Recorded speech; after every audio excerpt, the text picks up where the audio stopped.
Kel is here. I'm going to jump to Kel first. Obviously, your team has just played and actually, Newcastle just played and got beat as well. But City have just dropped points. What did you make of your team's performance today? Oh, just the same problems we've been having for a long time. Midfield, not good enough. Backline, atrocious. Just not good at all. Those fullbacks today were terrible. Kyle Walker, I'm just completely done with him.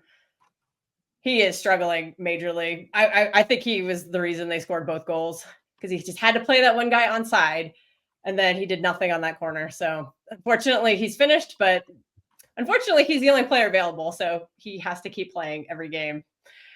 And that's really hurting the team. Rico Lewis, I know he scored the equalizer, but I thought he had a really, really rough game.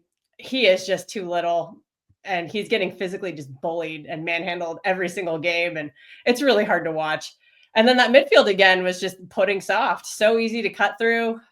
Unfortunately, Jack wasn't available to start because I really like Jack in the midfield of that Nottingham Forest game. I think he solves a lot of the problems in that midfield that we're having. Like there's no physicality, there's no tracking back, there's just no defending. And yeah, without Jack in there, Gundo struggled again. He keeps losing the ball in really bad positions. De Bruyne had a couple of really loose, bad giveaways. So yeah, I think it's the midfield and the back line. Although I did think Ruben Diaz had a great game. He was fantastic. There's been a lot of slander on his name the past 2 seasons. So put some respect on Ruben Diaz's name because he had a great game. And he's the reason that Palace didn't score 5 goals. He had so many blocks. Yeah, I agree with what you've said there about Jack Grealish. I mean, the one thing about him, I'm a massive fan of Jack Grealish. I don't think he's been a particularly great player for Man City. But he gets back and he works, he tracks back. So you put him into a central role to do that. It gives you those extra legs. And yeah, the midfield today, considering how poor Palace have been for the majority of the season, they were never going to dominate the ball against you. But I felt when they pressed and when they put pressure upon your midfield, they cracked it really easily just due to the lack of physicality in there. Yeah, Gundogan is he's 34 now, and it's clear that he's not meant to start every game, but he's kind of forced to right now because there's just nobody else able to play. So he needs that workhorse next to him, and Bernardo is clearly not doing it. And Jack was doing it in that Forest game. I know it's a small sample size, but I really liked what I saw in that Forest game, and it's just really unfortunate it wasn't able to go again today.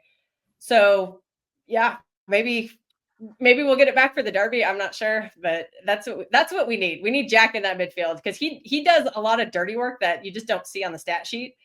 And you could tell in that other game that it worked. And so it was missing today. Bernardo presses a lot, but he doesn't do any of the backtracking and the recovery is so difficult, especially if you are pressing and then you've got to recover. Line, it's difficult to do. I did want to get your opinion on the Rico Lewis red card. It was 2-2 at the time. You were dominating, and it really seemed to break your momentum. What did you make of that decision from the referees on the pitch? Well, I think it's a stupid challenge to make when you're on a yellow card. So Rico needs to do better. I'm not one to blame the referees. I know you had a little monologue about City fans. I'm definitely one of those. I never blame the refs.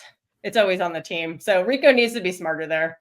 If you're on a yellow for that you got stupidly for yelling at the ref, you can't make that tackle. You just have to let it go, and he didn't. So he got punished for it, and now he's not going to play in the derby. So everybody get your Jemai Simpson-Pusey jokes ready for the derby because he's probably going to have to play because I don't know if there's going to be any other defenders available. Yeah, look, we'll see how Man United perform and look in sort of 15 minutes or so time, but it could be a very interesting derby with City probably at their worst and their weakest for the past 8 years. Man United, we don't really know where we are right now under Ruben. We're a work in progress, but it's probably the least worried I've been about going to the Etihad in that period. That probably means we'll lose because whenever you start thinking like that, the worst happens. But yeah, and I don't even mean that as a disrespect to Man City. I'm just talking about the cold, hard facts in front of us. You're not even the team that started the season, let alone of the last 3 or 4 or 5 campaigns personally. But look, it's going to be an interesting one. Steve, I know you were watching it as well. I know you're watching Newcastle, but what did you make of City today? Look, I want to take nothing away from Palace, but we don't cover them as a team per se on the terrace. When looking at City today, were you expecting more considering their dominant 3-0 win midweek? Or is this been the story of City for the past 3 months? Well, I mean, Palace for me, because obviously we played them last week. They played way better than us, and then they won midweek as well. So and obviously this season they've been pretty poor for what they were probably expecting. Not like to be like top 4, 6, 7, but like top 10 and do well in the cups. I expected Man City to win like a 2-1. I knew it'd be tough, and I don't think. Correct me if I'm wrong, Vader. And sorry, what's your name again? My apologies. You can call me Cal. Cal, sorry, thank you. Nice to meet you, by the way. Your record at Palace ain't the best, right? Over the years. No, they're a bogey team, and we always struggle at Selhurst. So this almost doesn't surprise me.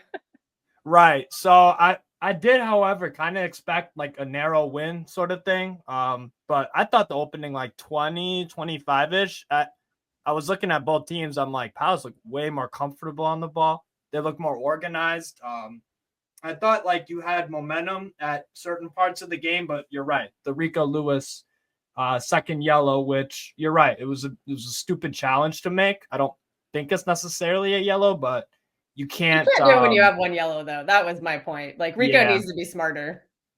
Right. And this is what happens sometimes with young players. They make mistakes like that. Exactly. But no, I expecting more out of Man City today.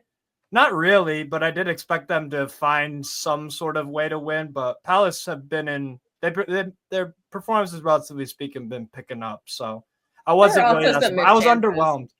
Yeah, I was underwhelmed. There were some missed chances, like Savio. I don't know what Savio was doing today. He was bad. There were some other missed chances in that first half that could have. There's a comment here from Lorenzo. I don't know if Lorenzo was listening to what Kel had to say, but he says, Terry, ask the panel if they have the balls or confidence, because Kel isn't going to have balls, to blame Pep. I assume, by the way, I shouldn't assume that in this day and age. Metaphorically. Metaphorically. Yes. Yeah. I'm gonna say I don't think Kel. I'm gonna go out on a limb here. To blame Pep for today. But Kel did. She spoke about not starting Grealish. She didn't necessarily say Pep got it wrong, but she spoke about not starting Grealish centrally. But is some of today on Pep for overthinking? I think a lot of it is just availability of the players. There was some stuff published before the game that Jack, I guess, had a setback in training or something, and he just couldn't start. And same thing with Doku. Both of them are coming back from injury, and I think he's just trying to manage their minutes a little bit. And unfortunately, they just weren't able to start. So I can't really blame Pep on that. Same with the fullbacks. Like the intention, I think, was to have that back line we had in the Forest game, which is the one I've been begging for. But yeah, unfortunately, these players just can't stay healthy. So I'm not blaming injuries, but Pep had a very limited hand of cards to pick from, and he picked the best he had available. And they weren't good enough today. I agree. And I'll defend Pep here as well and say, look, Man United fans have seen our lineup come out and go, oh, everyone's gone, I really like it, but why is Mazwari not playing? Well, he's played so much football. He's barely been rotated. You have to in this period in December. Everyone has to be. Equally, if Pep puts Grealish back in the team today from the start and he strains a muscle and he's out for 2 months, Pep gets blamed for rushing him back after his injury. Yeah. And I think that I know fans want to win, and we don't always care about the welfare of our players if we're being, or it isn't at the top of our minds. I only think Pep's done what he's done today because the medical team and the sports scientists have probably said he isn't ready to start. That's my view personally, but I think that's exactly what happened. Yeah, I was gonna ask Vader or Keller, whoever wants to answer, about like Grealish, because you got Juventus. I'm watching them play Bologna right now. You got them midweek, and then you got the derby. Do you think Grealish starts which game from in midfield? Do you think he starts Juve? I think with what Kel was just mentioning, Pep made the decision to kind of have some rotation because Doku and Grealish came back from injury and they performed really well. So it's like, well, let me try to have those bodies available for the UCL because we do have must wins now because of how we perform in the Champions League to get results. So I think he was looking ahead that way. And at the same time, I don't really fault him for the result today because we had more than ample opportunities to actually win this game and see it out. And we, on top of that, the goals we surrendered, and this is where it's really difficult. Walker had very poor marking on a set piece and did not even try to elevate to try and goal. And he played the other guy on side for the first goal. And then with regards to that, again, I think we're going to have those ups and downs with the Rico Lewis because he is so young, and again, some City fans go too hard on him when the man's playing right back. He's playing centrally, and today he's been sent over to play left back. So when a player's trying to be versatile and putting a shift, how are we going to crash it on him every time he shows poorly? But I do like the warrior spirit in him because as poor as he was surrendering the ball, giving up possession at times, look at how he still fought throughout the entire game. The goal game was phenomenal as well. Exactly. Someone was lacking confidence. He hates Crystal Palace. He scored 3 Premier League goals, and they're all against Palace. He hates them. Wow. He loves to perform against them. And then that again, if I was an Arsenal fan or Liverpool fan, Terry, I'd be crying, and this whole conversation would be about refs. If I was one of those fan bases, I would be crying about the refs, and you'd hear it for the remainder of the season. This is why I'm not winning the league, because of that poor decision by the referee. Rico got stepped on. All right.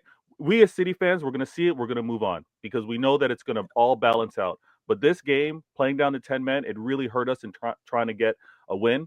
The performance overall, we've got to fix up. That's just it. And I've said this. I don't know if Kel's in the same mind frame, but we're not talking about title race. We're talking about top 3 until we get within 8 points, maybe 7 points, and then we'll have a different conversation. But right now, we're trying to secure that top 3, and it's a struggle right now.